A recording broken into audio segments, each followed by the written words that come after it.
But first, clear the room. This next item is top secret. Now, don't tell anybody I told you, but there's a way that you can play brilliant arcade games like this one, Super Street Fighter 2, at home without having to buy an expensive arcade machine. All an arcade machine is a bigger version of your console. The parts inside are bigger and built to last. That, for example, is probably the biggest cartridge you've ever seen. And inside it is something called a PCB, or printed circuit board, which looks like that. When a game's had its day, the arcade operator simply takes out the old PCB, repaints the cabinet, and puts in a new one. What happens to the old PCBs? Well, they're sold off cheaply, and you can play them at home if you've got one of these.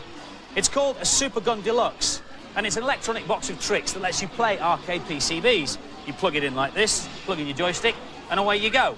You do, though, have to have a modern television with a SCART socket because arcade PCBs put out American standard TV. Now, obviously, you're not going to get Super Street Fighter 2 just at the moment because it's very popular, but there are some very playable classics around. R-Type 2 is well known from the SNES, but this version of R-Type 2 isn't half bad. It's not a million miles from The Last Resort on the Neo Geo, one of my favourites. This is Xexex, spelled X-E-X-E-X. It's got great colour and graphic detail.